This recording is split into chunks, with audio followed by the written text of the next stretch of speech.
دوستو، بزرگوں، عزیزوں، السلام علیکم ورحمۃ اللہ وبرکاتہ۔ اللہ کا بڑا فضل ہے کہ اس نے ہمیں اپنے پیارے محبوب آقا نامدار، مدنی تاجدار، تاجدار ارض و عجم، فخر بنی آدم، آدم ہادی سبل مولا کل، احمد مرتبہ محمد مصطفیٰ صلی اللہ علیہ وآلہ وسلم کی امت سے پیدا فرمایا۔ دعا ہے اللہ تبارک و تعالی حق کہنے کی، حق سننے کی، اس پہ عمل کرنے کی توفیق عطا فرمائے۔ ماہ رمضان المبارک کی آمد ہے۔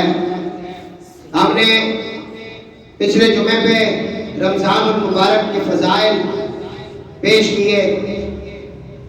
آج ہمارے موضوع کا نام ہے عظمت قرآن، نزول قرآن، کیونکہ قرآن اور رمضان ان دونوں کا آپس میں بہت گہرا تعلق ہے۔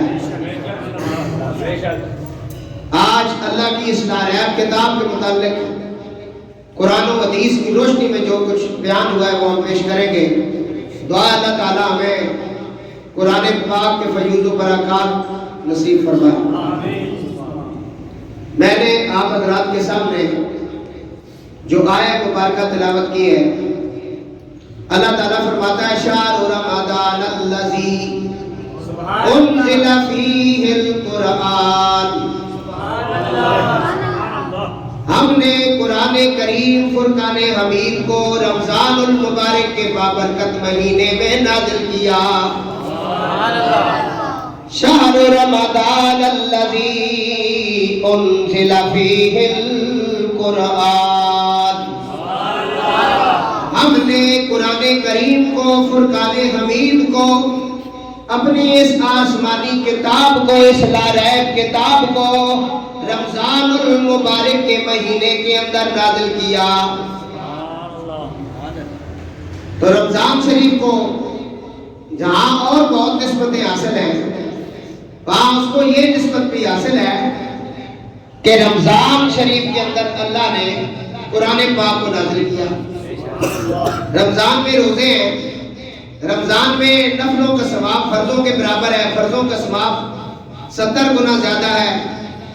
عام دنوں میں ایک لفظ قرآن پاک کا پڑھے 10 نیکیاں ملتی ہیں، رمضان میں پڑھے 70 نیکیاں 700 تک پڑھ جاتی ہیں۔ رمضان شریف میں بندہ اللہ کی خاطر صبح سے لے کے رات تک اور سورج غروب ہونے تک بندہ اللہ تعالیٰ کے لیے بھوکا پیاسا رہتا ہے، روزہ رکھتا ہے، نمازیں پڑھتا ہے، اور اللہ فرماتا ہے ہر نیکی کا بدلہ جنت ہے، لیکن روزے کا بدلہ جنت نہیں۔ روزے کے بدلے میں فرمایا اس کی جزا میں خود دوں گا۔ محدثین کہتے ہیں جزا سے مراد یہ کہ اللہ فرماتا ہے جو روزے رکھے گا اس کو خود میں ہی ملوں گا۔ تجھی سے تجھی کو مانگ کر اچھا رہا، مانگتا تیرا۔ تو رمضان شریف کے ساتھ بھی اسی طرح سب سے بڑی جو نسبت ہے وہ قرآن پاک کی ہے۔ اللہ فرماتا ہے ہم نے یہ عظمت والی کتاب ماہ رمضان میں نازل فرمائی۔ جس مہینے میں قرآن آیا اس مہینے جیسا مہینہ کوئی نہیں، اور جس مہینے میں صاحب قرآن آیا اگر وہ نہ ہوتے تو قرآن بھی نہ ہوتا، تو اس مہینے کی شان کا کیا کہنا۔ کیونکہ ہم تو نسبتوں والے ہیں اور نسبت کا ذکر اللہ خود فرما رہا ہے۔ اگر ایسی ویسی کوئی بات ہوتی تو اللہ اس کا تذکرہ نہ کرتا۔ اللہ نے فرمایا ہم نے قرآن کو رمضان میں بھیجا، اور جس رات کو قرآن آیا، اگلی بات قرآن آیا لیلۃ القدر کو، انا انزلناہ فی لیلۃ القدر وما ادراک ما لیلۃ القدر۔ لیلۃ القدر میں قرآن آیا، تو لیلۃ القدر کی اس ایک رات کی شان یہ ہے کہ اللہ فرماتا ہے اس کی عبادت 1000 مہینوں کی عبادت سے افضل ہے۔ اب 1000 مہینے کتنے بنتے ہیں یہ آپ حساب لگوا لیں۔ 1000 مہینوں سے اس رات کی عبادت افضل ہے جس میں قرآن آیا۔ محدثین کہتے ہیں کہ اللہ نے رمضان کی رات حضور کو عطا کی ہے، حضور نہ ہوتے تو نہ لیلۃ القدر ہوتی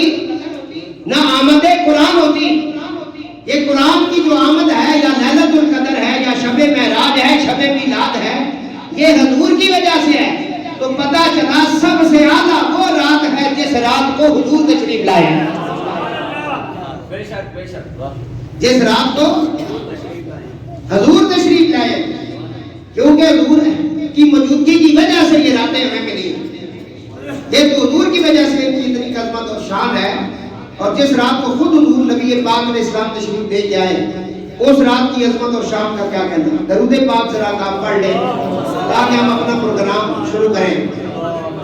الصلاۃ والسلام علیکہ یا رسول اللہ، جتنی بڑی مسجد ہے لیکن صلاۃ والسلام کے بعد نہیں ہے، الصلاۃ والسلام علیکہ یا رسول اللہ، الصلاۃ والسلام علیکہ یا حبیب اللہ۔ ہم نے قرآن کو رمضان میں نازل کیا، اور ایک اور آیہ مبارکہ میں 11ویں پارے میں ارشاد فرمایا، اے لوگو تمہارے پاس تمہارے رب کی طرف سے نصیحت آئی، یا ایھا الناس قد جاءتکم موعظۃ من ربکم وشفاء لما فی صدور وہدی ورحمۃ للمؤمنین۔ اے لوگو تمہارے پاس تمہارے رب کی طرف سے ایک نصیحت آئی اور دلوں کی صحت اور ہدایت اور رحمت اور ایمان والوں کے لیے۔ قرآن کریم کا ایک اور تعارف یہ ہے، اللہ فرماتا ہے کہ میں نے اپنی طرف سے تمہیں ایک نصیحت عطا فرمائی، قرآن کی شکل میں تمہارے پاس میری طرف سے ایک نصیحت آئی، اور دلوں کی جو بیماریاں ہیں ظاہری ہو یا باطنی ہو، ان کو اگر دور کرنا چاہتے ہو قرآن کی تلاوت کیا کرو، یہ تمہیں شفا عطا فرمائے گا۔ وَنُنَزِّلُ مِنَ الْقُرْآنِ مَا هُوَ شِفَاءٌ، ہم نے قرآن کو تمہارے لیے شفا بنایا، وَرَحْمَةٌ لِلْمُؤْمِنِينَ، اور مومنوں کے لیے اس کے اندر ہم نے شفا رحمت رکھی ہے۔ تو پتہ چلا قرآن پڑھ کے اگر دم کیا جائے، قرآن کی آیات کسی بیماری کے لیے پڑھی جائیں تو یہ شفا بھی عطا کرتی ہے۔ نبی پاک علیہ السلام جس زمانے میں تشریف لائے وہ دور جاہلیت کا زمانہ تھا۔ قرآن حبیب رحمان مصطفیٰ کریم جب آپ کی آمد ہوتی ہے تو سارا وہ علاقہ جو تھا جاہلیت کے اندر ڈوبا ہوا تھا۔ عرب کے لوگ اقلیم کلام و سخن کے تاجدار اور میدان فصاحت و بلاغت کے شاہ سوار تھے۔ یہ فصاحت و بلاغت جو تھی نا، یہ ان میں بس تھی، اس کے اندر وہ انہوں نے عقید اپنے آپ کو کیا ہوا تھا۔ اللہ تعالیٰ نے اس دور کے اندر جہاں عربی بڑے بڑے فصاحت و بلاغت اور بڑے ماہر تھے اپنے کلام کے اندر بولنے چالنے میں، اس دور میں اللہ نے اپنی یہ کتاب نازل کی۔ تو یہ کتاب جب ان کے سامنے آئی تو بڑے بڑے فصاحت و بلاغت کے ماہر اور علم رکھنے والے اس کے سامنے سرنگو ہو گئے۔ اللہ نے کہا یہ ایسی کتاب ہے نا، اگر تم اپنے اگلے پچھلے سب کو اکٹھا کر کے اس کی مثل بنانا چاہو نا تو اس کی مثل نہیں بنا سکتے، اس کی ایک چھوٹی سی آیت جیسی آیت تم نہیں بنا سکتے۔ میں اس موضوع کی طرف نہیں جا رہا ہوں۔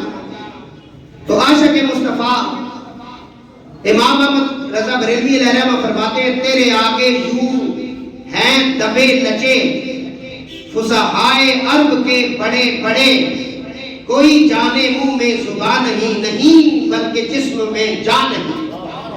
جب حضور نے تلاوت آ کر کی قرآن پڑھا، سنیں فصحائے عرب میں جب کلام ربانی کو سنا تو اس کی فصاحت و بلاغت کے آگے ان کی گردنیں جھک گئی اور زبانیں خاموش ہو گئی۔ قرآن مجید کی عظمت فصاحت و بلاغت کے سامنے لرزہ پر اندام ہو کر یا تو قرآن کریم کے کلام الہی ہونے کا اقرار کر کے مشرف با اسلام ہو گئے، یا قرآن کی شان و فصاحت و بلاغت کا اعتراف کر کے اپنی عاجزی کا اعلان کر دیتے ہیں۔ انہی میں سے حضرت جبیر بن مطعم رضی اللہ تعالیٰ عنہ جو فصحائے عرب میں شمار کیے جاتے تھے، ایک دن ہمارے پیارے آقا جان مصطفیٰ صلی اللہ علیہ وآلہ وسلم کی بارگاہ میں حاضر ہوئے. نماز فجر ہو رہی تھی اور یہ بڑے اپنے آپ کو عربی کے اندر میں سمجھتے تھے, بڑی فصاحت و بلاغت تھی, ابھی کلمہ نہیں پڑھا. فجر کی نماز نبی پاک علیہ السلام پڑھا رہے تھے. حضرت جبیر بن مطعم جب تشریف لائے, حضور سورہ طور کی تلاوت فرما رہے تھے. سورہ طور کی تلاوت نماز فجر میں آپ پڑھ رہے تھے تو جبیر بن مطعم کلام ربانی کو بغور سنتا رہا. جب نبی علیہ السلام نے یہ آیت مبارکہ پڑھی, ان عذاب ربک لواقع ما لہ من دافع, بے شک تیرے رب کا عذاب ضرور ہونا ہے, اسے کوئی ٹالنے والا نہیں. یہ آیت جب انہوں نے سنی تو حضرت جبیر بن مطعم کہتے ہیں میں ابھی کلمہ میں نہیں پڑھا, حضور صرف تلاوت کر رہے ہیں دوران نماز اور سورہ طور کی اس آیت کو پڑھ رہے ہیں کہ اللہ کا عذاب ضرور آنا ہے اگر تم اس کی بات نہیں سنو گے. کہتے ہیں کہ مجھے ایسے محسوس ہوا کہ بالکل اللہ کا عذاب میرے قریب آ گیا, میں ڈر گیا اور بیک زبان میں نے کہا اشہد ان لا الہ الا اللہ وحدہ لا شریک لہ واشہد ان محمدا عبدہ ورسولہ. یہ قرآن کی عظمت ہے, کوئی غور سے اگر سنے تو پھر یہ ٹھنڈ ڈالتا ہے. یہ تو پہاڑوں کو بھی اگر پہاڑوں پر نازل ہوتا تو اس کو بھی ریزہ ریزہ کر دیتا. وہ کہتے ہیں کہ مجھے ایسا محسوس ہو رہا تھا کہ عذاب میری طرف آ رہا ہے اور خوف سے میرے جسم کا بال لرزنے اور کانپنے لگا. قرآن کریم کی عظمت میرے دل میں جب پہنچی تو میں کلمہ پڑھ کر حضور کے غلاموں میں شامل ہو گیا. یہ بعد میں بہت بڑے مفسر قرآن بنے, بہت بڑے قاری قرآن تھے. انہوں نے قرآن کی ایک آیت سنی تو کلمہ پڑھ لیا اور اللہ نے ان کو ہدایت عطا فرما دی. حضرت عمر ابن خطاب رضی اللہ تعالیٰ عنہ کا بڑا مشہور واقعہ ہے کہ کفار نے میٹنگ کی. انہوں نے کہا کہ نبی پاک صلی اللہ علیہ وآلہ وسلم دن بدن ان کے دین کی اشاعت ہوتی چلی جا رہی ہے اور ہمارے بہت سارے لوگ ان کے غلامی میں آ چکے ہیں اور یہ ہمارے لیے مسئلہ کھڑا کر رہے ہیں, ہمارے جھوٹے خداؤں کو یہ برا بھلا کہتے ہیں, تو کیوں نہ اس کام کو ختم کر دیا جائے. تو اس میٹنگ کے اندر یہ کہا گیا کہ جو ان کا کام تمام کرے گا نعوذ باللہ من ذالک اس کو 100 اونٹ ملیں گے. تو کون ہے؟ اس وقت ایک لمبے قد والا گورا سا شخص بڑا خوبصورت کھڑا ہوا. اس نے کہا کہ آج میں جناب محمد مصطفیٰ صلی اللہ علیہ وآلہ وسلم کا کام تمام کروں گا نعوذ باللہ من ذالک. تو یہ حضرت عمر ابن خطاب ہے, تلوار اپنے ہاتھ میں لی, 100 اونٹ نام لینے چلے اور حضور کا خاتمہ کرنے کے لیے نکلے اپنے گھر سے. تو راستے میں ان کو حضرت نعیم بن عبداللہ ملے رضی اللہ تعالیٰ عنہ. فرمایا عمر کہاں جا رہے ہو؟ بڑا غصہ ہے, بڑا جلال ہے اور اپنی تلوار کو اس طرح لہرا رہے ہو, کیا بات ہے؟ حضرت عمر نے جو کہا, کہنے لگے نہ بانس رہے نہ بانسری بجے, میں آج تمہارے نبی صلی اللہ علیہ وآلہ وسلم کو نہیں چھوڑوں گا, آج میں یہ سارے معاملات بھی ختم کر دوں گا. حضرت نعیم بن عبداللہ نے کہا اتنا جلال نہ دکھا, اپنے گھر کی خبر لے. کہ انہوں نے کہا میرے گھر کو کیا ہوا؟ کہا تیری بہن اور بہنوئی کملی والے کے غلام بن چکے ہیں. حضرت عمر کے غصے میں اور اضافہ ہو گیا. حضرت عمر نے حضور کا رستہ چھوڑ دیا. اب غصے کے ساتھ نیلا پیلا یہ نوجوان اپنی بہن کے دروازے پہ پہنچا. جب غصے کے ساتھ دستک دی نا, اس وقت ان کی بہن اور بہنوئی کو حضرت خباب رضی اللہ تعالیٰ عنہ حضور کے صحابی ہیں، وہ قرآن کی تلاوت کروا رہے تھے، قرآن پڑھا رہے تھے، قرآن پڑھا رہے تھے۔ تو انہوں نے جب دیکھا کہ عمر آیا، بہن سمجھ گئی کہ عمر جو ہے نا چھوڑے گا نہیں۔ بہن اور بہنوئی نے اپنی جان کی پرواہ نہیں کی، جہاں یہ جملہ سن کے آگے نکل جائے۔ انہوں نے سب سے پہلے اپنے استاد کو چھپانے کا انتظام کیا کہ ہمارے استاد کو کوئی تکلیف نہ پہنچے۔ استاد جو ہے قرآن کا جو ماہر ہے، قرآن کو جو پڑھتا ہے پڑھاتا ہے، اس کی بڑی عظمت ہے۔ وہ جب گھر سے پڑھنے نکلتا ہے تو اللہ کے معصوم فرشتے اس کے پاؤں کے نیچے اپنے پر رکھتے ہیں، وہ راستے میں مر جائے تو شہید ہوتا ہے۔ وہ اگر قرآن سینے میں بسا لے، حرام حلال کی تمیز کر لے تو 10 رشتہ داروں کی بخشش کروا سکتا ہے جن پر جہنم کی مہر لگ چکی ہے۔ لیکن بدقسمتی سے ہمارے معاشرے میں ایک عالم دین کو یا حافظ قرآن کو وہ عزت حاصل نہیں جو دوسروں کو ہے۔ مدارس کے اندر جو اس وقت اساتذہ کرام قرآن پڑھا رہے ہیں، وہ سحری سے پہلے اٹھتے ہیں، اذان سے بہت پہلے اٹھتے ہیں، وضو کرتے ہیں، پھر کلاس شروع ہو جاتی ہے، گھنٹے بعد اذان ہوتی ہے، نماز پڑھ کے پھر بیٹھ جاتے ہیں، پھر تھوڑی دیر کے لیے ناشتے کا ایک ہوتا ہے چھوٹا سا۔ کتنا ٹائم دیا جاتا ہے؟ تقریباً اتنا کی ہوتا ہے۔ اس کے بعد پھر پڑھائی شروع ہو جاتی ہے 11 ساڑھے 11 بجے تک، بلکہ 12 بجے تک مسلسل قرآن کو پڑھاتے ہیں۔ دراصل میں جو کہہ رہا ہوں، اس کے بعد انہیں ریسٹ دی جاتی ہے، زور کے بعد پھر شروع ہو جاتے ہیں، عصر تک، عصر سے مغرب تک بریک ہوتی ہے، پھر مغرب کا کھانا ہوتا ہے، مغرب کے کھانے سے لے کر رات 11 بجے تک پھر پڑھائی ہوتی ہے۔ یہ جو حافظ قرآن تیار ہوتا ہے یہ اتنا آسانی سے نہیں ہوتا۔ یہ پورا سمندر جو اللہ کی رحمتوں کا اس کے سینے میں آتا ہے، تو یہ جو قرآن کو حافظ بنتا ہے یہ اس کے استاد کا میں بتا رہا ہوں کہ وہ غیر حاضر بھی نہیں ہو سکتا اپنی اس مسند سے، اس کو وہاں بیٹھنا ہے اور اس طرح صحیح پڑھانا ہے۔ میں جو صحیح مدرس ہے اس کی یا مدرسے کی بات کر رہا ہوں، اور پورا مہینہ اس کی یہی ڈیوٹی رہتی ہے، نیند اس کی پوری نہیں ہوتی۔ بچہ ایک بچے کے 3 سبق اس نے سننے، کلاس میں 200 بچہ بھی ہو سکتا ہے، 100 بھی ہو سکتا ہے، ایک بچے کے 3 سبق اس نے سننے۔ 3 سبق کون سے ہیں؟ ایک اس کا اپنا سبق ہے، ایک اس کی منزل ہے اور ایک اس کی سبقی ہے۔ یہی بات ہے بھائی، میں صحیح کہہ رہا ہوں؟ اس کے بعد جا کے کہیں جو ہے رزلٹ ملتا ہے،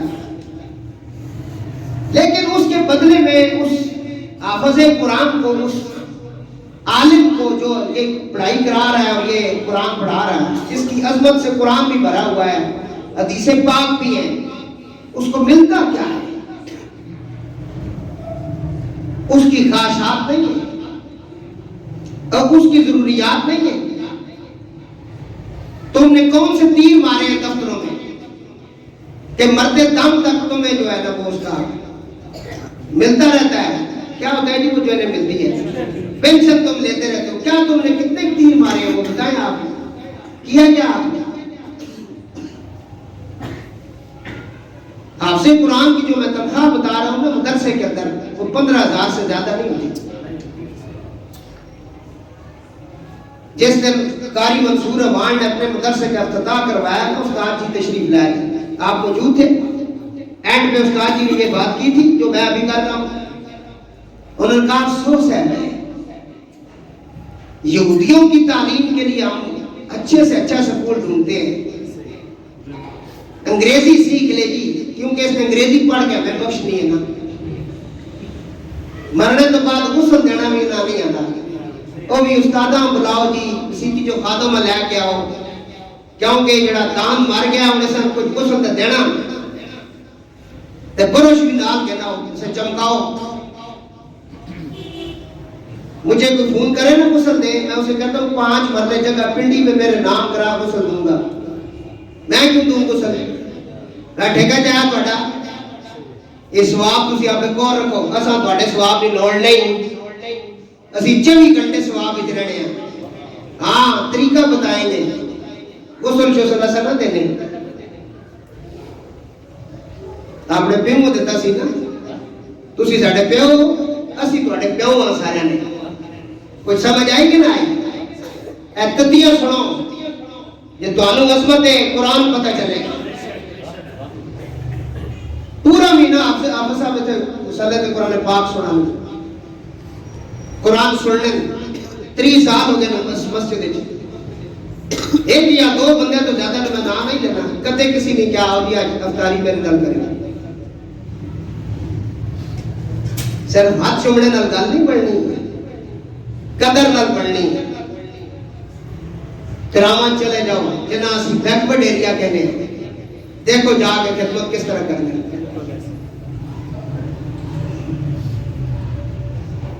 یہ ایک جگہ کی بات نہیں کر رہا میں پورے ایشیا کی بات کر رہا ہوں. پورے برے صغیر کی میں بات کر رہا ہوں. عالم دین اور حافظ قرآن کو بالکل اس کی خدمت کے مطابق کچھ بھی نہیں ملتا. اگر وہ حضرت صاحب فوت ہو جائے نا سوائے دعا کے اس کے لیے کچھ بھی نہیں ہوتا. بڑے بڑے حضرت صاحب فوت ہو گئے اور بھی فوت ہو جائیں گے. فوت تو ہونا ہے نا کہ نہیں ہونا.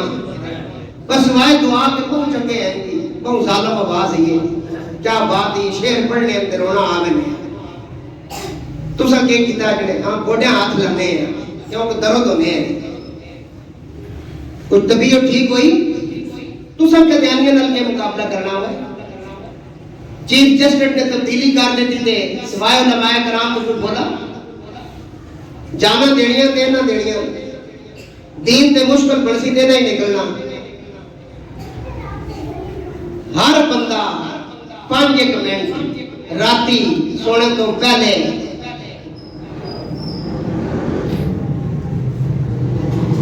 جو کہ نا مراقبہ کر کے اندر سوچو کہ ٹھیک پہ آپ نے لو.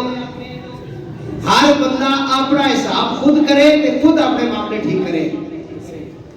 خود اپنے معاملے ٹھیک کرے. علماء کرام اور حفاظ کرام کی خدمت کریں. لوگوں کو نہ بتائیں. جس طرح آپ کے معاملات ہیں نا ان کے بھی معاملات ہیں. جی تو سام کو مساشہ چاہیے تو نہ آنی چاہیے. تو سانے بچے عرصے تو تھلے آئے نا انہوں نے تلو مٹی جو نکلے کیونکہ میں سید ہے میں لحاظ پر کسی نے نہ کرنا ہونا. یہ پتا نا تے میں اللہ نے فضل لن پچھو اپنے گھروں رجا پجے ہیں. اس واسطے سیدھیاں گلاں میں کرنا تے میں نالے بھی آنا جس دانے دینے نا اپنے کور رکھے تیرے تو اللہ ہو کہ ساڑھے دانے مدینے چو آ جانے. صرف تینوں غیرت دلا رہا ہوں اس چیز کا خیال رکھے. تو میرے دوستو نبی پاک علیہ السلام میں حضرت عمر ابن خطاب کی بات کر رہا ہوں. حضور کو قتل کرنے جا رہے تھے. راستے میں بہن کا پتہ چلا ادھر چلے گئے. دستک دی بہن نے سب سے پہلے یہ سنت ہے اپنے استاد حضرت خباب رضی اللہ تعالیٰ عنہ کو اپنے گھر کے اندر سیف جو جگہ تھی اس جگہ چھپایا کہ کہیں ہمارے استاد کو یہ نقصان نہ پہنچائے. اس کے بعد حضرت عمر نے جب دروازہ کھلا حضرت عمر نے نہ آؤ دیکھا نہ تاؤ دیکھا. بہن کو بالوں سے پکڑ کے کسیٹا اور مارنا شروع کر دیا. پھر بہنوئی کو مارا. اور کیوں مار رہا ہے؟ اس نے کہا میں نے سنا ہے تم نے محمد کا کلمہ پڑھا. انہوں نے کہا بالکل پڑھا. اشہد ان لا الہ الا اللہ وحدہ لا شریک لہ. اس نے اور مارنا شروع کر دیا لہو لعان کر دیا. حضرت عمر رضی اللہ تعالیٰ عنہ مار رہے تھے اپنی بہن اور بہنوئی کو. اتنا مارا کہ وہ مدہوش ہو گئے. پھر ہوش میں آئے پھر مارا. ان کے منہ ناک سے خون آنا شروع ہو گیا، کیونکہ بیل کھڑے ہو کے تلاوت تو سنی تھی نا۔ حضرت عمر نے کہا جب مار مار کے تھک گیا نا حضرت عمر، اس نے کہا یہ تھے میں جو مارنا پھر کلمہ پڑھ لیں، ادھروں میں مارنا پھر اخت دے نعرے مار لیں۔ حضرت بکر صدیق رضی اللہ تعالیٰ عنہ گزرے نہ تھے، حضرت بلال رضی اللہ تعالیٰ عنہ گرم ریت تے لٹایا، تلے انگارے رکھے، انگارے سمجھے ہو کوئلے، گرم کوئلے، انہوں پر حضرت بلال رضی اللہ تعالیٰ عنہ لیٹے، اٹھے باری پتھر پہ تے آپ نعرہ تکبیر تے نعرہ رسالت بلال پہ کرنے۔ حضرت عمر حضرت سیدنا بکر صدیق نے حضرت بلال کے کان میں کہا وہ تو دل میں بھی سنتا ہے نا، تو بلند آواز سے جب اس کا ذکر کرتا ہے یہ مارتے ہیں، تو دل میں ذکر کرنا، اونچا ذکر نہ کر۔ اور بکر میں جس بازار کھلوتے ہیں نا، اے بازار محمد ہے، خریدار رب العالمین ہے، مٹی نہ پانڈا کوئی کہنے تے بھی واری اسے ٹکورنا کدھر لیک تے نہیں ٹوٹے تے نہیں، میں بازار مصطفیٰ وچاں خریدار رب العالمین ہے، اے نہ ہوئے کدھر میں فیل ہو جاواں، میں چاہنا کہ حضور دی بارگاہ وچ پاس ہو جاواں۔ حضرت بکر نے جا کر نبی پاک علیہ السلام کو عاشق رسول کی یہ ساری داستان سنائی۔ حضور نے فرمایا ابو بکر اب کیا خیال ہے، کیا کرنا ہے؟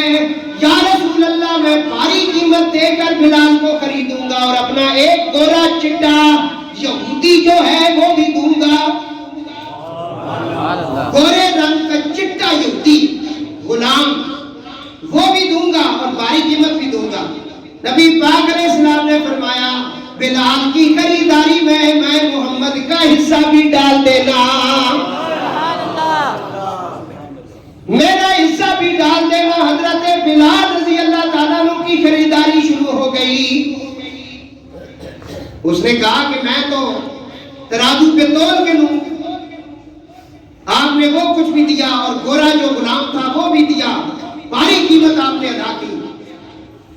وہ یہودی کہنے لگا آپ نے بڑے کانٹے کا سودا کیا ہے، اور فرمایا میں نے تو بڑا سستا سودا کر لیا، تجھے کیا پتا ہے بلال کی قیمت کیا ہے؟ جس کا خریدار محمد مصطفیٰ ہو تم کیا جانو۔ حضور کی بارگاہ میں جب صدیق اکبر ان کو لے کر حاضر ہوئے، نبی پاک علیہ السلام نے فرمایا میرے پیارے ابو بکر انہیں خرید لائے، میرا حصہ ادا کیا ہے، کتنا بنا ہے؟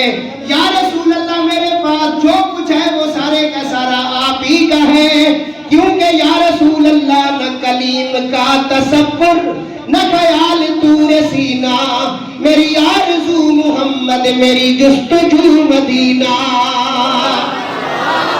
میرے پاس جو کچھ ہے یہ سب آپ ہی کا ہے۔ تو دوستو عرض کر رہا ہوں حضرت عمر نے بہن کو بہنوئی کو مارنا شروع کر دیا، اتنا مارا کہ وہ لو لوہان ہو گئے۔ وہ کہنے لگے اے عمر تو جتنی مرضی ہے تو مار، ہم نے جو نشہ پی لیا ہے اس کو کوئی تراشی اتار نہیں سکتا۔ اس وقت انہوں نے کہا کہ وہ جو آیات تم پڑھ رہے تھے اور میں بیر سن رہا تھا وہ پڑھو۔ آپ کی بہن نے کہا تم ناپاک ہو،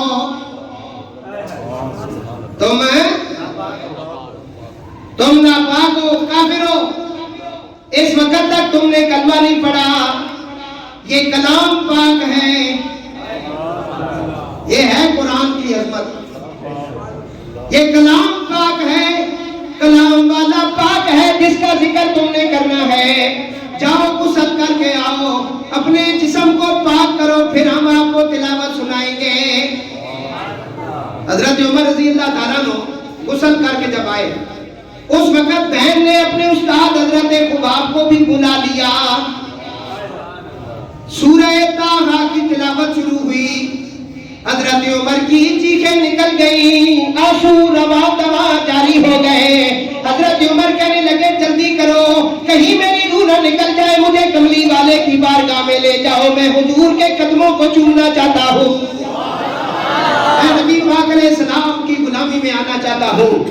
اب یہ کیفیت بدل گئی، قرآن کی تلاوت کی یہ تاثیر تھی کہ قرآن پڑھنے والا بھی تو کوئی اور نہ پھر کوئی پڑھنے والا ہو پھر تاثیر ہوتی ہے۔ فرمایا مجھے حضور کی بارگاہ میں لے جاؤ، میں نبی پاک کا غلام بن کے میں بھی قرآن پڑھوں گا۔ ادھر حضور کی بارگاہ میں یہ جانے لگے۔ ادھر ایک کمرے کے اندر نبی پاک علیہ السلام جلوہ گر ہے، آپ کے صحابہ کرام بھی آپ کے پاس موجود ہیں۔ ایک کمرے کی حد تک اسلام ہے، ابھی اس کو باہر نہیں کھلایا گیا۔ توجہ سے سنو، نبی پاک علیہ السلام کے پیارے چچا حضرت امیر حمزہ نے بھی اسلام قبول کر لیا تھا۔ یہ بھی عرب کے بہت بڑے دلیر تھے، 1000 جنگجوؤں پر یہ بھاری تھے۔ حضرت حمزہ رضی اللہ تعالیٰ عنہ جن کو سید الشہداء کا لقب ملا، یہ موجود تھے حضور کی بارگاہ میں۔ کہا یا رسول اللہ ہم دیکھ رہے ہیں عمر آ رہا ہے، عمر ابن خطاب آ رہا ہے، یا رسول اللہ اس کے ہاتھ میں ننگی تلوار ہے اور وہ اسی نیت سے آ رہا ہے۔ نبی پاک علیہ السلام نے فرمایا اگر ان کی نیت اچھی ہوئی تو ٹھیک ہے، ورنہ انہی کی تلوار سے ان کا سر قلم کر دیا جائے گا۔ صحابہ فرماتے ہیں اس سے پہلے حضور حضرت عمر کے لیے دعا مانگ چکے تھے، یہ مراد رسول بھی ہے۔ تو میرے دوستو، یہ قرآن کی تاثیر تھی جس نے بڑے بڑے فصحاء اور عربی دان اور بڑی بڑی عربی بلاغت جاننے والے لوگوں کو جب قرآن پڑھا گیا تو ایسے تاثیر ہوئی کہ وہ حضور کے قدموں میں آ گئے۔ حضرت زمان بن سالف رضی اللہ تعالیٰ عنہ ایک خواجہ حکیم اور طبیب تھے۔ مکہ مکرمہ میں جب آئے تو نبی پاک علیہ السلام جا رہے آپ کے پیچھے، کفار نے اپنے لڑکوں کو، چھوٹے چھوٹے لڑکوں کو لگا دیا۔ بڑی مشکل سے، آپ کو تو پلیٹ کے اندر ہر چیز ملی ہے، اس کی قدر نہیں اس کی۔ جن کے پاس قدر ہے ان سے پوچھے نا، قدر پوچھنی ہے تو پھر فلسطین چلے جاؤ، ان سے پوچھو جا کر کے کیسی قدر ہے بھائی اسلام کی۔ ان کا تو جو بچہ شہید ہوتا ہے وہ بوڑھے کھڑے ہو کے کہتے ہیں رسول اللہ کو ہمارا سلام دینا، اور ساتھ یہ بھی کہنا مسلمانوں میں سے کسی نے ہمارے لیے کوئی فون تک نہیں کی۔ یہ پیغام دے رہے ہیں۔ لاکھوں کی تعداد میں نوجوانوں کو اور بچوں کو ذبح کر دیا گیا۔ اب انہوں نے کہا کہ 20,000 سے زیادہ جو فلسطینی بچے جو ہیں ان کو رمضان شریف میں ہم ذبح کریں، اور یہ سارے بغیرت بیٹھے ہوئے، بولتا تک کوئی نہیں۔ یہ عربی ممالک کے اندر جو اس وقت عیاشی عروج پر ہے، اصل میں یہ اندر سے یہودی ہیں، اوپر اوپر سے یہ مسلمان بنے ہوئے ہیں جی۔ وہ دن دور نہیں کہ جب یہ بھی آئیں گے اس معاملے میں، آج نہیں بولیں گے تو بڑی مشکل ہو جائے گی۔ تو میرے دوستو، حضرت زمان بن سالف رضی اللہ تعالیٰ عنہ ایک حکیم طبیب تھے۔ یہ آئے مکہ شریف میں، حضور آگے کے جا رہے ہیں، حضور کے پیچھے چھوٹے چھوٹے بچوں کو کفار نے لگا دیا۔ حضور جدھر جاتے تو وہ آپ کے پیچھے نعرے مارتے، بکواسات کرتے، آوازیں کستے، اور نعوذ باللہ من ذالک، وہ نبی پاک علیہ السلام کو نعوذ باللہ من ذالک، نعوذ باللہ من ذالک، نعوذ باللہ من ذالک، نعوذ باللہ من ذالک، وہ کہتے ہیں یہ مجنون ہے، بکواس کرتے حضور کے بارے میں، ان کا دماغ کام نہیں کرتا، یہ مشہور کر دیا انہوں نے۔ آج بھی کوئی حق کی بات کرے نا، کہتے ہیں اس کا دماغ خراب ہو گیا، جب خبر اس نے دی نا ہے جی، تو پھر 2-3 دن بعد کہا نہیں اس کا دماغ خراب ہو گیا، کوئی سمجھ آ گئی اسی۔ حضور کے بارے میں یہ بکواسات شروع کر دی، چھوٹے چھوٹے بچوں کے پیچھے نعرے لگوائیں گے، سیرت پڑھے نا پتہ لگ گیا۔ صرف لنگر مارنے کا پتہ نہیں، بڑا اوکھا کام ہے۔ حضرت عثمان جس ٹائم کلمہ پڑھا تے چاچے نے گلے نے وچ رسی پا کے کسیٹا گلیا احسانی نل نہیں آیا ہے۔ حضرت عمار بن یاسر رضی اللہ تعالیٰ عنہ جڑی والدہ پاک سن، اے اسلام کی پہلی شہید ہے۔ تے انہاں ابو جہل نے نیزہ مارا سی پیٹ وچ، اس نال انہاں دی شہادت ہوئی ہے تے عمار بن یاسر جڑے سن مسجد نبی کی تعمیر شروع ہوئی تو دو دو پتھر چوک کے آننے سن حضور نے فرمایا سارے ایک ایک چوک کے آننے تو دو کیوں چوک کے آننا فرمایا یا رسول اللہ ایک کوڑا لے کے آنا ایک آپ کا لے فرمایا عمار میں دیکھتا ہوں تیرے وجود کا جو لو ہے نا اس کے اندر میرا کلمہ پہنچ گیا ہے یہ وہ عمار بن یاسر ہے جس نے ساتھ دیا ہے جناب علی المرتضیٰ کرم اللہ وجہ الکریم کا بہت بڑا عاشق علی تھا عمار بن یاسر تو میرے دوستو صحابہ اکرام کے اگر پڑھے نا حالات روکتے کھڑے گئے ہم بڑی آسانی سے ملے ہیں پتہ ہی نہیں حضرت زماد کیونکہ اس علاقے میں پہلی دفعہ آئے تھے وہ حکیم طبیب تھے اور انہوں نے سنا کہ بچے کہہ رہے ہیں یہ نعوذ باللہ من ذالک یہ مجنون جا رہا ہے یہ ایسا جا رہا ہے یہ ویسا انہوں نے حضور کو روکا کہا میں فلاں علاقے سے آیا ہوں میں حکیم ہوں بہت بڑا حکیم ہوں اگر آپ کا کوئی مسئلہ ہے نا دماغی اس کا علاج ہے میرے پاس اس نے اپنا وہ حکمت یا ڈاکٹری جو ہے اپنی پیش کی نا اگر آپ کے ساتھ کوئی ایسا مسئلہ ہے تو میں حاضر ہوں آپ کا علاج کرنے کے لیے حضور نبی کریم علیہ السلام نے جب یہ سنا نا آپ نے اللہ کی حمد و ثنا کی اس کے بعد نبی کریم علیہ السلام نے چند آیات اللہ کی لا ریب کتاب کی پڑھنا شروع کی نبی پاک علیہ السلام ادھر قرآن پڑھتے ہیں اور حضرت زماد بن سالبہ جو بہت بڑی حکمت کا دعویٰ کر رہے تھے ان کی آنکھوں میں آنسو جاری ہو گئے ادھر تلاوت ابھی ختم نہیں ہوئی تو وہ کہنے لگے اشہد اللہ الہ الا اللہ وحدہ لا شریک لہ واشہد ان محمدا عبدہ ورسولہ ادھر وہ حضور کے قدموں میں آ گئے اور کلمہ پڑھ کر اسلام میں داخل ہو گئے اور اعلان کرنے لگے یہ پاگل نہیں تم سارے پاگل ہو ان کے پاس جو کتاب ہے یہ وہی کتاب ہے جس کو لا ریب کہتے ہیں یہ نبی پاک علیہ السلام کی کتاب کے میں مجھ سے سنا رہا ہوں کہ قرآن جن میں پڑھا گیا اور وہ ان کے دل موم ہو گئے حضرت جعفر رضی اللہ تعالیٰ عنہ مولا علی علیہ السلام کے بھائی ہیں جن کو جعفر طیار بھی کہتے ہیں یہ فرشتوں کے ساتھ پرواز کرتے ہیں یہ جب شاہ نجاشی کے دربار میں پہنچے شاہ نجاشی نے آپ کے اوپر بہت سارے سوالات کیے آپ نے بہت اس کو جواب دیے پھر آ کر آپ نے سورہ مریم کی تلاوت شروع کر دی حضرت جعفر طیار رضی اللہ تعالیٰ عنہ نے جب سورہ مریم کی تلاوت شروع کی شاہ نجاشی کی چیخیں نکل گئی اور اس نے کہا جعفر رکو رکو مجھے بھی محمد عربی کا غلام بنا دو یہ وہی شاہ نجاشی ہے جن کی وفات جب حضور نے سنی تو ان کے لیے حضور نے نمازیں جسے کہتے ہیں غیبانہ نماز جنازہ آپ نے پڑھائی یہ حضور کی خاصیت ہے کہ حضرت شاہ نجاش کی آپ نے پڑھائی ہے حضور کی خاصیت ہے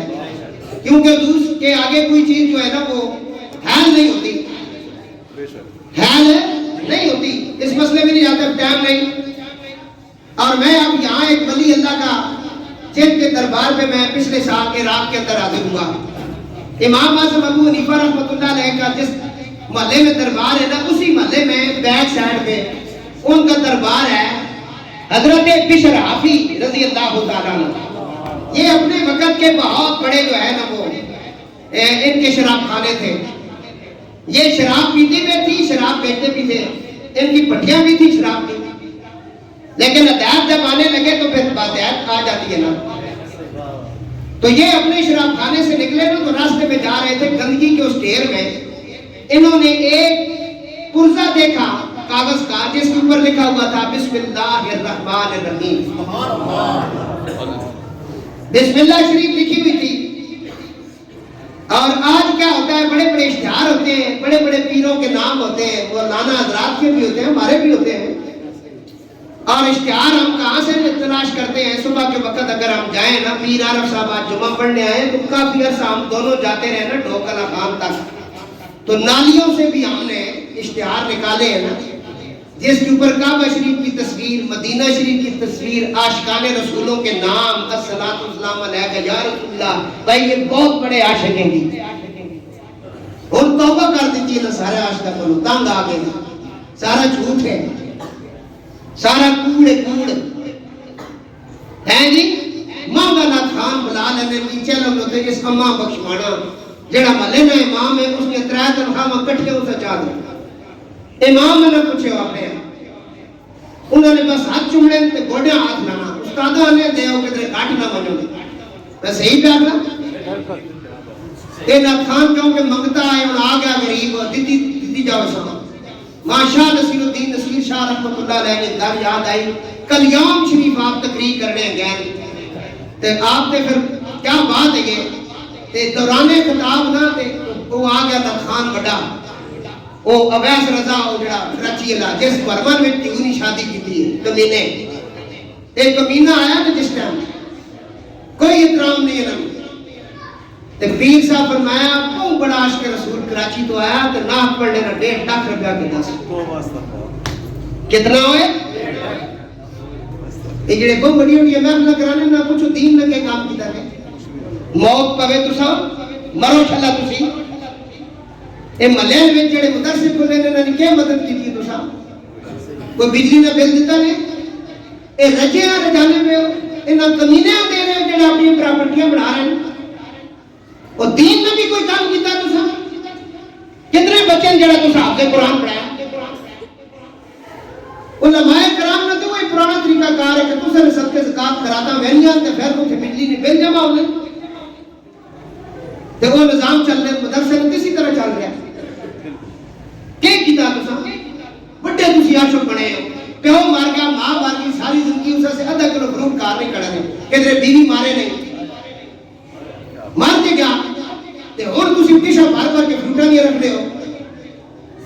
کھوانے کے ساتھ جڑے سارے بیوز میں بیٹھے ہیں تے جنہاں بچہ پہلے قرآن پڑھانے سے بلایا نے انہاں آگے اٹھائی رکھنے جیسے نے سارے کٹھے ہوئے نے نریچ پھر انہاں اٹھاؤ جی نہ پیچھے بھیجو انہاں آگے بٹھاؤ جی حضرت صاحب برام جنہاں ساری زندگی مسیدی نمو میں نہیں تکا.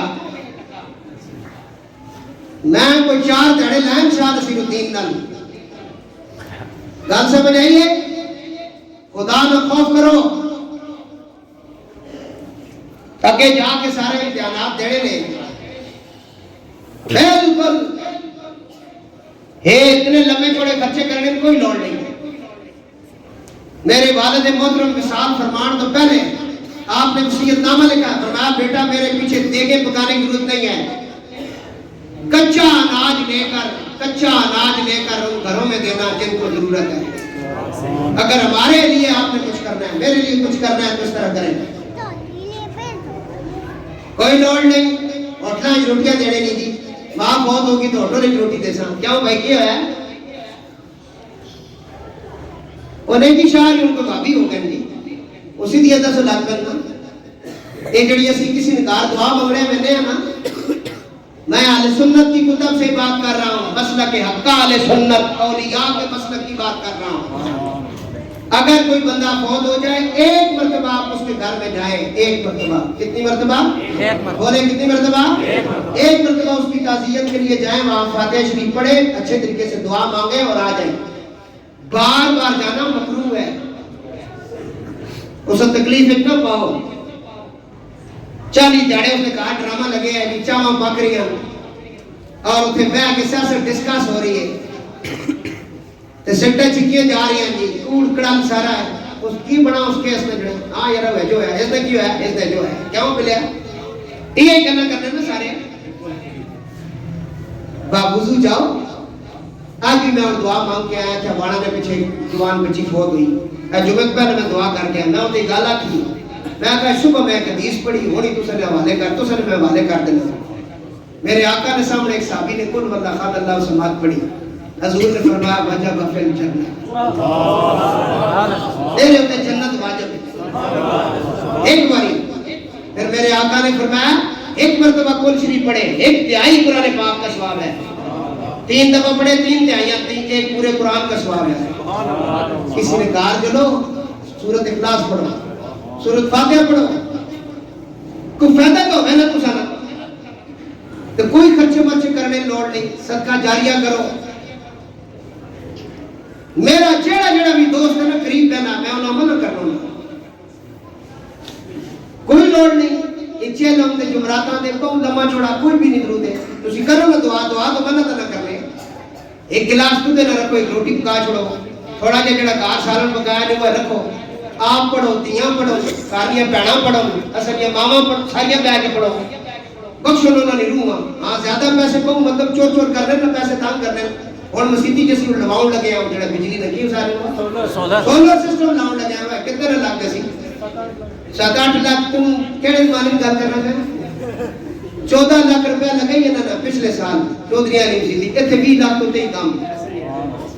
کوئی سمجھ پہ نہیں آ, اعلان میں کر دیتا, کوئی جنا اٹھے سی گل بھی کرساں اگلے جمعے میں پکا دساں.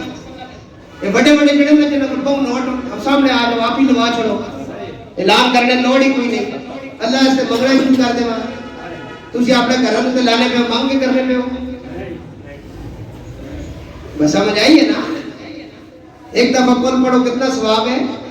1/3 قرآن پاک میں. یہ سورت توحید ہے, یہ سورت توحید ہے.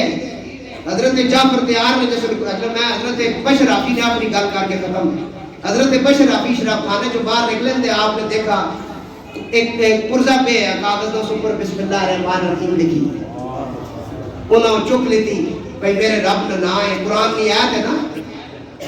ہاں جی, آپ نے وہ چک کے دے, اس کا مطلب چما کار لے گئے, صاف کر کے اس کو سیٹ شیٹ لائی, اچھی جگہ تے رکھ چھوڑی. ایک عمل اللہ بڑا پسند ہے. ملا ڈرانے رہن کے اسے سب حسن حضور نے غلام واسطے نہیں ہونے لگے, حسن صحیح لیکن حضور نے غلام واسطے نہیں. اتنے قدم ڈالنا کار واپس آپ نے شراب خانے واپس چلے گئے. اس علاقے کا جو ولی اللہ تھا نا, اس کو الہام ہوا, کیونکہ یہ ولیوں کی یہ شان ہے کہ وہ اللہ کہتا ہے وہ پھر ان کی نظر نہیں رہتی, وہ میری نظر سے دیکھتے ہیں, وہ میرے کانوں سے سنتے ہیں. اب ان کے کان اپنے نہیں رہتے نا, ان کا چلنا میری طرف سے چلنا ہوتا ہے, ان کا پکڑنا میری طرف سے ہوتا ہے. خطا احببتو, یہاں تک کہ مجھے ان سے محبت ہو جاتی ہے. اس ولی اللہ نے اس کو الہام ہوا کہ فلاں محلے میں ایک شرابی ہے, اس کو میرا سلام دے گیا. سلام دیوے وزیر اعظم دے بندے نے پیر زمین تے نہیں لگنے, سلام اس کا آیا جڑا ساری کائنات دا خالق ہے. ولی دی شان میں تو نہیں نا کہ جنگلاں دے وچ بھی راتی دیوے بننے ہونے, جنگلاں وچ بھی روشنی ہوندی ہے. جڑے بابے اور دا دربار ہے, انہاں خدمت کیتی ہے نا جی, دین دی ڈیوٹی دیتی ہے نا. ایویں نہیں ہے جیڑا حاضر ہو رہا ہے. میں بڑی وردیاں والے بھی تک اس طرح پیر میں نشان پیراں کرتے ہوندے باوضو حالت ہے, کچھ پڑھنے ہونے, ساری زندگی نہیں پڑھا نے, اوتھے جھکے آ گیا ہوں فرمایا دیوانہ محمد لیٹے رہا. جنہ طوفانوں نے منہ موڑے, کیا دیانیاں نے بوٹھے ہے جی, ایسی سٹ ماری ہے میر علی شاہ, انہاں کا دیانیاں نے پیو جا کے لیٹرین میں مرا. سمجھ آئی ہے. اور بھی میں سلام پیش کرنا جامی صاحباں اور انہوں نے بھائی شمس الدین صاحباں, جنہاں کل اپنی طرفوں سپریم کورٹ کے اندر جج کو کہا ہے اور اس کے خلاف یہ درخواست کل جمع کروائی ہے کہ یہ جو کچھ تبدیلی تم کر رہے ہو اسے ٹھیک کرو. اگر تمہیں دین کی سمجھ نہیں ہے نا تو علماء سے پوچھو. یہ 2 آیتیں جو تم نے اپنے اس فیصلے کے اندر لکھی ہیں, آیات کا مطلب تجھے نہیں پتا, اور تم کسی طرح بھی قادیانیوں کو ریلیف نہیں دے سکتے. یہ اقلیت ہے, یہ کافر ہے, یہ مسلمانوں سے بگڑے ہوئے کافر بنے, اور اقلیتوں کا جو سلسلہ وہ ان کے ساتھ رہے گا. جب یہ قرآن کی تعلیم کے خلاف ہے تو پھر ان کو کھلی اجازت کس طرح مل سکتی ہے؟ ہمارے لا کے اندر موجود ہے, یہ مدرسے نہیں بنا سکتے, تعلیم نہیں دے سکتے. کیوں؟ یہ کوئی عیسائی نہیں ہے, یہودی نہیں ہے. یہودیوں عیسائیوں کے لیے اس لیے آزادی ہے کہ ان کا مذہب یہ الگ ہے, یہ اپنے آپ کو مسلمان کہلا کر مسلمانوں کو خراب کرتے ہیں. اور برطانیہ کے اندر ان کا ایک مدرسہ ہے، وہاں کے قرآن کی تعلیم دیتے ہیں، اور انہوں نے وہاں ایک تفسیر لکھی ہے جسے کہتے ہیں تفسیر صغیر، اس کے اندر تبدیلیاں کی ہیں، اور وہ چاہ رہے ہیں کہ ہم یہاں بھی پاکستان میں شروع کر دیں۔ یہ ایسے نہیں ہو سکتا ہے۔ میں انشاءاللہ اگلا جمعہ جو ہے زنجیری قرآن پاک کے فضائل آگے پیش کروں گا، کیونکہ بی بی پاک سلام اللہ علیہا کا بھی ہم دن مناتے ہیں، ان کے صدقے تو سارا کچھ ہے۔ بے شرافی نے ادب کیا تو ولی کو کہا کہ اس کے دروازے کو، ولی اللہ جو ہے اس بھلے میں چلے گیا تو لوگوں نے کہا صوفی صاحب تسی کے تو راہ ہے اے بھلا دے ہو، مطلب رہنے لوگوں نہ تساں تو کتے آ رہے ہو۔ فرمایا میں اس ابا شرافی میرے ہیں، دروازے تے دستک دیتی ہوئی لونڈی آئی سا کہ جناب بلاؤ ذرا کا اپنے مالوں کا۔ اس سمجھا کہ کوئی صوفی صاحب منگنے لے آئے، زیادہ تک نہیں یہی ہونا منگنے والے بھی ہونے نا، مسیتی نوٹس تک رمضان شریف مہینے شروع ہوئے سنے منگنے والے بھی نا، انہوں نے کہا کہ بھئی شاید منگنے والا ہے تو کوئی دیس نے ٹالوس، اور اسا کہا میں منگنے والا نہ ہوں، میں کوئی دینے آیا ہیں کہ دینے آیا۔ اسا کہا جا کے بشرافی ہے کہا اللہ تعالیٰ تو دا سلام دینا، اللہ تعالیٰ آپ کو سلام دیتا ہے۔ بشرافی کو جب یہ پتا چلا وہ ننگے پاؤں دوڑتا ہوا باہر نکلا، حالت غیر میں تھا، آ کر ولی کے سینے کے ساتھ لگا، ادھر لگنے کی دیر تھی، نگاہ ولی میں وہ تاثیر دیکھی کہ بدلتی ہزاروں کی تقدیر دیکھی۔ ولی کی نگاہ پڑ گئی، تقدیر بدل گئی۔ آج کہا کہ مجھے سلام دیا، مجھے کہا ہاں تجھے سلام دیا۔ امام اللہ میں ممبر میں بیٹھا، پچھلے سال جب میں ان کے دربار میں تھا، اس گلی سے جب میں گزرا، میں نے کہا شاید یہی گلی ہو، یہی محلہ ہو، کیفیت ہی بدل گئی۔ حضرت بشرافی رضی اللہ تعالیٰ عنہ پھر ساری زندگی انہوں نے اپنے پاؤں کے ساتھ جوتی نہیں لگائی۔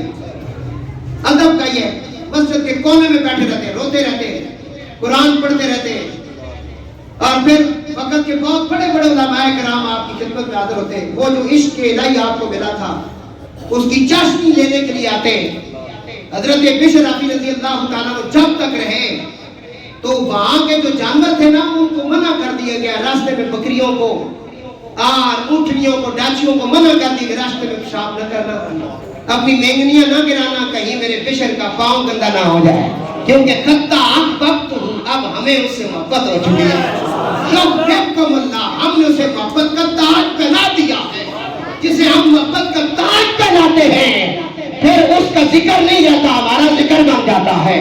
اور میں ہمارا وعدہ ہے فاذکرونی یذکرکم، وہ ہمیں جب یاد کرتا ہے پھر ہم اس کی یاد شروع کرتے ہیں اور ہم چرچے کرتے ہیں۔ 14 صدیاں بیت جائیں، 13 صدیاں بیت جائیں، جتنا مرضی عرصہ گزر جائے، جہاں جہاں کملی والے کے غلام ہوتے ہیں وہ کھچے کھچے اس جگہ پہنچتے ہیں جہاں کوئی اللہ کا محبوب ہوتا ہے۔ اللہ تبارک و تعالیٰ ہمیں قرآن کا ادب نصیب کرے، انشاءاللہ سے بولیں وَمَا عَلَيْنَا إِلَّا الْبَلَاغُ۔